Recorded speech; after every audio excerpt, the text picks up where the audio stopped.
दक्षिण में एक ठाकुर जी का स्थान था, संपत कुमार भगवान, अभी भी है संपत कुमार भगवान। तो संपत कुमार भगवान जो थे, कोई मुगल शासन के समय पर कोई मुगल गया और मुगल जाकर के जैसे ही मंदिरों में जाते थे तोड़ फोड़ मचाने के लिए, तो मुगल जैसे ही वहां गया,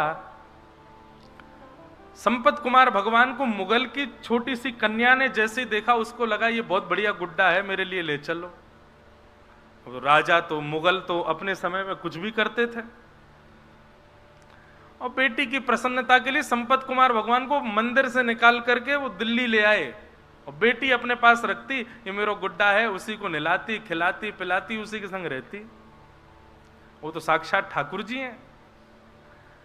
एक दिन रात्रि में रामानुजाचार्य जी शयन कर रहे थे, संपत कुमार भगवान स्वप्न में प्रकट हो गए। प्रकट होकर बोले, तुम आराम फरमा रहे हो, आनंद कर रहे हो, और यहाँ पे हमको ये मुगल लोग ले आए हैं गुड्डा समझ करके, इनकी बेटी हमारे संग में ऐसे खेलती है जैसे गुड्डा गुड़िया का खेल। ठाकुर जी रामानुजाचार्य जी बोले, भगवान आज्ञा करो, क्या करें? बोले आज्ञा क्या करें, जल्दी आओ, हमको लेके जाओ यहां से। तो रामानुजाचार्य जी अपने हजारों शिष्यों के साथ दिल्ली आए, और दिल्ली में उस बादशाह के दरबार में जाकर के स्वामी श्री रामानुजाचार्य जी ने निवेदन किया, हमारे ठाकुर जी को तुम्हारी बेटी गुड्डा मान करके अपने संग ले आई है, हमारे ठाकुर जी हैं, वो कोई गुड्डा गुड़िया नहीं है, उनको हमको वापस कर दो। और जो मुगल राजा था वो कहने लगा, बोले कि मैं कैसे मानूं वो तुम्हारे ठाकुर जी हैं। और भाई तुम लोगों के यहाँ तो ऐसा भाव है ना कि ठाकुर जी किसी से ज्यादा रीझ जाएं तो उसके पास चले भी जाते हैं, खा भी लेते हैं, पी भी लेते हैं, आनंद करते हैं। यदि तुम्हारे ठाकुर जी हैं तो तुम यहीं खड़े खड़े बुला दो, वो अपने आप कमरे से निकल के आ जाएं। यदि वो आ जाएंगे तो तुम ले जाना, और यदि वो नहीं आए तो चुपचाप यहां से चले जाना। ठाकुर जी को वो जो भी हैं वो यहीं रहेंगे, मेरी बेटी खेलती है उनके साथ।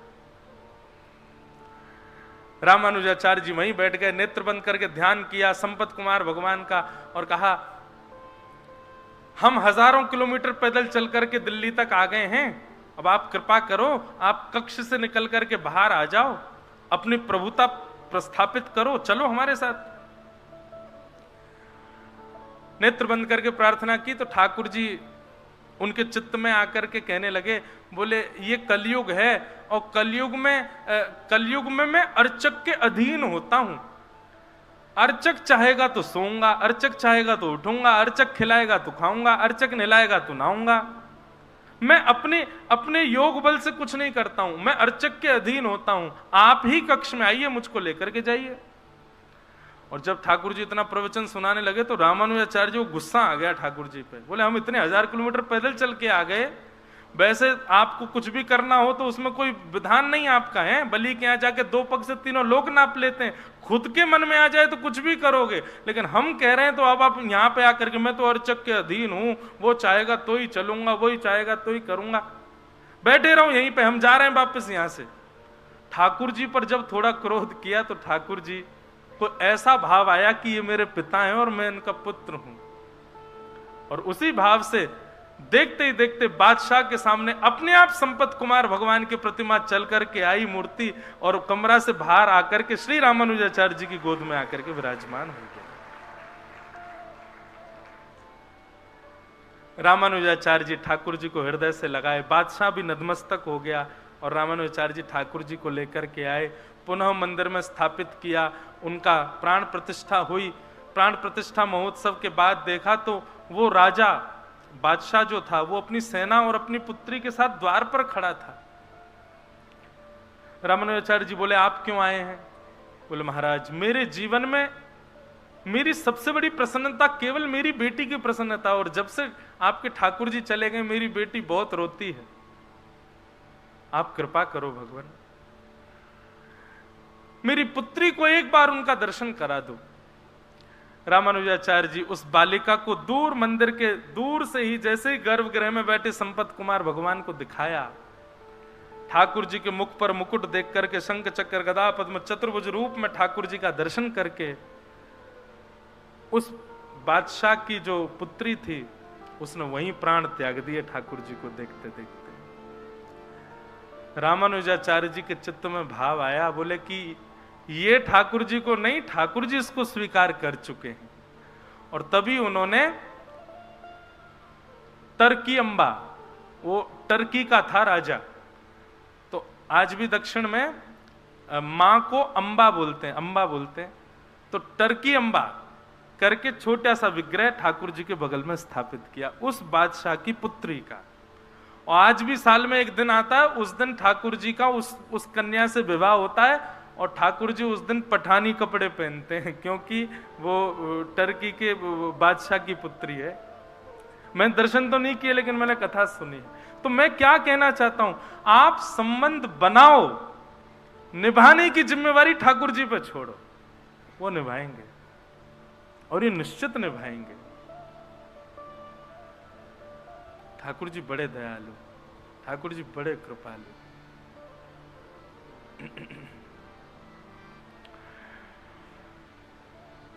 तो वैद्यम वास्तवमत्र वस्तु शिवदम तापत्रयोन्मूलनम्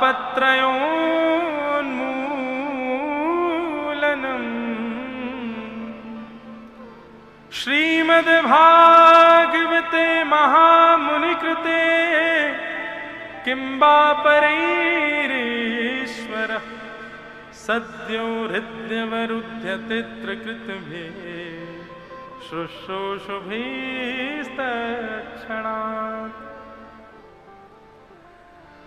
ऐसे श्रीमद् भागवत का आश्रय लेकर के विषय, अधिकारी, संबंध, और चौथा भाव था प्रयोजन। प्रयोजन क्या है? बोले तापत्रयोन्मूलनम। एक बात बहुत ध्यान से सुनिएगा, आप यदि स्वयं को वैष्णव मानते हैं, आप यदि स्वयं को भक्तों की गणना में गिनते हैं, तो आपकी स्थिति ऐसी होनी चाहिए, तापत्रयोन्मूलनम, मतलब फिर जितने भी ताप हैं, उन तापों से आपको संकट नहीं होना चाहिए, आपको पीड़ा नहीं होनी चाहिए। बंधुओं, भक्त का मतलब केवल भेषधारी हो जाने से नहीं होता है। भक्त का मतलब बहुत कथाएं और बहुत अध्ययन करने मात्र से नहीं हो जाता है। आपके स्वभाव में दिखना चाहिए कि आप भक्त हैं। और स्वभाव में सबसे सुदृढ़ता क्या है, क्या दिखना चाहिए? कैसी भी स्थिति परिस्थिति हो, आपको उससे कोई फर्क ना पड़े, तब समझो कि आप वैष्णव हो। माफ कीजिएगा, दाल खाते समय यदि नमक कम आपको पता चल जाता है तो आप भक्त नहीं हो। रोटी पाते समय आपके मन में ये भाव आ जाता है, अरे राम राम ठंडी सी हो गई है, तो समझो अभी आप भक्त नहीं हो। रबड़ी खाते समय यदि आपको इतना भान हो जाता है कि इसमें मिठास कम है, तो अभी आप भक्त नहीं हो। मैंने तो केवल जीव की बातें करी हैं, प्रत्येक इंद्रिय के प्रति यह भाव होना चाहिए। चलो देखो, अब आप कहोगे महाराज खुद तो 2 एसी लगा के बैठे, हमको समझा रहे हैं, आके देख लो, इनमें से हवा कुछ नहीं आ रही है, बल लगे हुए हैं ये। पर सत्य बताएं, गर्मी का अनुभव कब तक होता है? जब तक कथा शुरू नहीं हो जाती। जैसे ही बोलना प्रारंभ करते हैं, उसके बाद सही बता रहे हैं, हमको पता ही नहीं चलता कि यहां से हवा आ रही थी कि नहीं, कहीं से पसीना आ रहा था। और तो और क्या बताएं, हमको संसार में सबसे ज्यादा भय केवल एक वस्तु से लगता है, और मैं काम कर रहा हूं कि उस भय से मैं जल्दी निवृत्त हो जाऊं। और वो भय है, मुझको छिपकली नहीं दिखनी चाहिए, बस वो अगर दिख जाए तो मैं। लेकिन व्यासपीठ पे कई बार वो भी दिखी है, और कथा करते करते, ये मॉनिटर रखे रहते, इसके ऊपर ही बैठी थी, 4 घंटा बैठी रही, और मैंने कथा करी प्रेम से। ये बात तो अनुभव में आई कि जितनी देर भगवत सन्निधि में रहते हैं, उतनी देर संसार का भय हो, संसार का सुख हो, संसार की किसी भी प्रकार की व्यवस्था, अवस्था, अव्यवस्था आपको विचलित नहीं करती है। परंतु भगवत संबंधी नहीं, हर स्थिति में हम ऐसे हो जाएं, हमको किसी भी प्रकार की किसी भी अव्यवस्था व्यवस्था से कोई प्रभाव हमारे ऊपर ना हो, तब समझो हम भक्त हैं, हम वैष्णव हैं। तब समझो भक्ति अब आ रही है। हाँ, इसका मतलब ये नहीं है कि प्याज लहसुन नहीं खाते, कहीं प्याज लहसुन का मिले तो महाराज जी तो कह रहे थे कुछ फर्क नहीं पड़ना जी, खा लो, ऐसा नहीं। हाँ, तामसिकताएं जो हैं, दूषित वस्तु जो है, भगवत निवेदित जो वस्तु नहीं हो सकती, उनसे तो बचना ही है। पर किसी भी प्रकार की स्थिति आपके चित्त को हिला ना सके, आपके चित्त को विचलित ना कर सके। तापत्रयोन्मूलनम। ये तो मैंने व्यवस्था और आदि आदि वस्तुओं की बात की, पर जीवन में आने वाले संकटों का भी ज्यादा प्रभाव नहीं। जैसे कि हमारे श्री कुंभन दास जी, अष्ट सखा श्री कुंभन दास जी, मेरे को बहुत प्रिय लगते हैं श्री कुंभन दास। कुंभन दास जी के जीवन चरित्र में वर्णन आता है कि कुंभन दास जी तिलक जब करते थे ना, उनके पास आरसी नहीं थी, शीशा नहीं था। एक कठौते में जल भरते और जल में छाया देखते अपने मुख की, तब तिलक लगाते थे, तब स्वरूप करते थे। कुंभन दास जी इतने दुर्बल थे कि उनके पास बैठने के लिए अच्छा वाला आसन नहीं था। गायों को खिलाने वाली घास फूस आदि जब सूख जाती, उसी से ही सुंदर कुशा का एक आसन बनाते, उस पर बैठते थे। कुंभन दास जी की स्थिति ऐसी थी कि राजभोग तो मंदिर में पाते थे, पर साईं के प्रसाद की कोई ठिकाना नहीं होता था कि घर पे बन पाएगा क्या। ऐसी स्थिति में श्री कुंभन दास जी थे, लेकिन कभी भी अपने चित्त से ठाकुर जी से शिकायत करी हो कभी नहीं, निरंतर भजते थे ठाकुर जी को।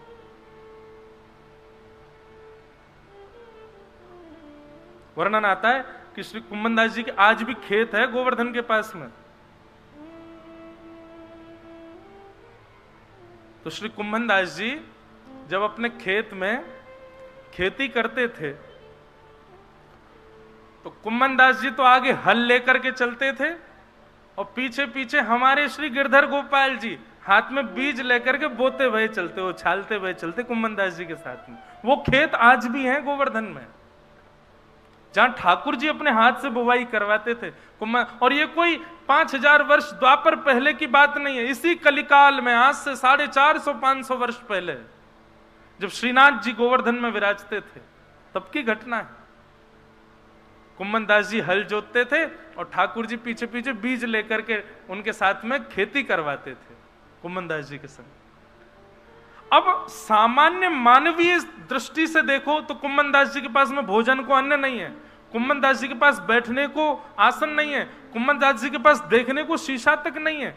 लेकिन भक्त दृष्टि से देखो तो पूरे जगत का जगत नियंता जगदाधार उनके साथ खड़ा है। कई लोग इस बात की भूल कर बैठते हैं, बहुत धनवान व्यक्ति को देख करके कहते हैं इस पे भगवान की बड़ी कृपा है। गलत कहते हो आप, नहीं है कृपा। ठाकुर जी की कृपा धन के रूप में कभी नहीं होती है। ठाकुर जी की कृपा बाह्य दिखने वाली व्यवस्थाओं से कभी नहीं होती है। ठाकुर जी की कृपा आपके स्वभाव से होती है। आपका स्वभाव यदि सुंदर है तब समझो हाँ ठाकुर जी ने कृपा कर रखी है इस पर। इसका स्वभाव देखो, व्यवहार देखो, इसकी बुद्धि की सरलता देखो, सहजता देखो, निर्मलता देखो, तब समझो ठाकुर जी की कृपा है। लोग धनवान हो गए, लोग ऐश्वर्यवान हो गए, लोग सब प्रकार सर्वगुण संपन्न हो गए और कहते हैं ये ठाकुर जी की कृपा। ये ठाकुर जी की कृपा नहीं है। कुंभन दास जी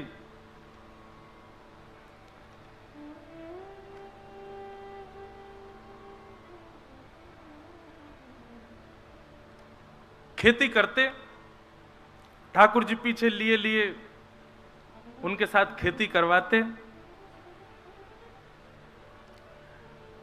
इतने में ही साय के 4-4:30 बज गए और ठाकुर जी के उत्थापन दर्शन का घंटा बजने लगा मंदिर में। ठाकुर जी वहीं खड़े हैं कुंभन दास जी के साथ। ठाकुर जी वहीं खड़े हैं, संध्या का दर्शन का घंटा बजने लगा मंदिर में और कुंभन दास जी हल आदि छोड़ करके दौड़े और कुआं से जल्दी जल निकाला, अपने पांव धोने लगे, हाथ पोंछने लगे, मुख पर जल डालने लगे। ठाकुर जी बोले ए कुंभना क्या कर रहा है? ए सुनना रे, मंदिर को घंटा बज गो, दर्शन करवे जाऊंगो। ए बाबड़े मैं तो तेरे संग खड़ा हूं, मैं तेरे पीछे ही खड़ा हूं, मंदिर काहे को भाग रहा हूं? फिर देख कैसो बाबड़ो, मैं संग ही बैठा हूं, संग ही खा रहा हूं, संग ही सब लीला कर रहा हूं, फिर वो मंदिर भाग रहा है। कुंभन दास जी बोले ठाकुर जी ये मेरे ऊपर कृपा है कि आज आप मेरे साथ खड़े हैं, मेरे साथ खाते हैं, मेरे साथ लीलाएं करते हैं, परंतु इस स्थिति में मुझे पहुंचाया तो मंदिर नहीं है ना, उस मंदिर का त्याग मैं नहीं कर सकता। जिस स्थिति, जिस मंदिर ने आपको इस योग्य मुझे बनाया। पहले आप नहीं आते थे तब आप मुझे वहीं मिलते थे, पहले जब आप मेरे साथ नहीं रहते थे तब मैं आपको वहीं देखता था, और आज आप मुझे मिल गए तो मैं उस स्थान का त्याग क्यों कर दूं? और दूसरी बात, यहां आप मेरे प्रेम के बल से आते हैं प्रभु, आज आ रहे हैं कल आएंगे इसकी कोई गारंटी नहीं है। पर मंदिर में तो आप आचार्य के आचार्यत्व से प्रतिष्ठित होकर के बैठे हैं, वहां से आप कहीं नहीं जाओगे, इसलिए मंदिर का त्याग मैं कभी नहीं कर सकता। ठाकुर जी संग खड़े तब भी कुंभनदास जी मंदिर भागते कि मैं मंदिर में दर्शन करूंगा।